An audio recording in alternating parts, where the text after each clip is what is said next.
Hello dear students, let's learn chemistry by doing में आज हम लोग सीखेंगे method to find out the hybridization. इसमें हम पहला मेथड सीखेंगे by counting the number of sigma bonds. जिस भी एटम का हमको हाइब्रिडाइजेशन फाइंड आउट करना होता है उसकी सराउंडिंग में हम सिग्मा बॉन्ड को काउंट कर लेते हैं, यानी count the number of sigma bond around the atom which hybridization state is being find out.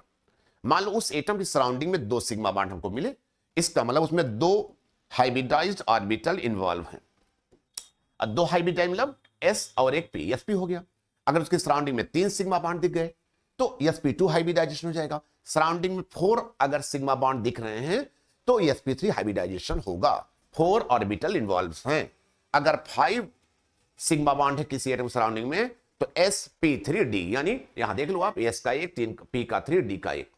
अगर 6 है तो sp3d2 हो जाएगा, 7 है तो sp3d3 हो जाएगा। अगर सिग्मा बॉन्ड 8 है सराउंडिंग में तो sp3d4 हो जाएगा। अब हम इसको एग्जांपल के थ्रू समझते हैं। हमने एक कंपाउंड बनाया, जैसे यहां पे PCl5।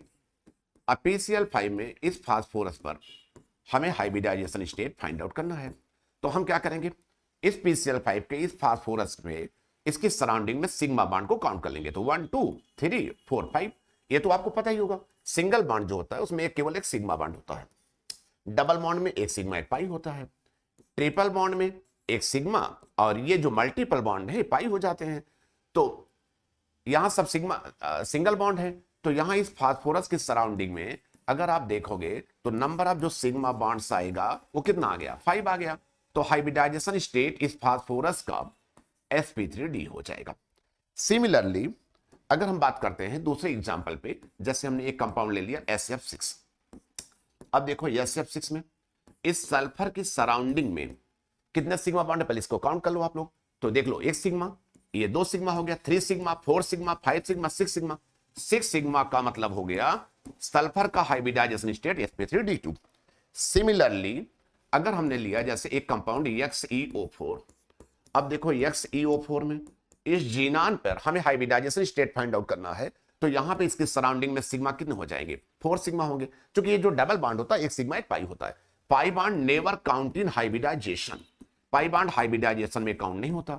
तो यहां पे हाइब्रिडाइजेशन स्टेट आपका sp3 हो जाएगा। इसी तरीके से सिमिलरली हमने एक कंपाउंड और ले लिया SnF3। ये IIT JEE का पूछा हुआ क्वेश्चन भी है। तो SnF3 में आप देखोगे सल्फर पर हाइब्रिडाइजेशन स्टेट फाइंड आउट करना है। सराउंडिंग में कितने सिग्मा बॉन्ड है, 1 2 3 और 1 4 हो जाएगा। जब 4 हो गया तो 4 ऑर्बिटल में sp3 आ गया, यानी sp3 हाइब्रिडाइजेशन होगा।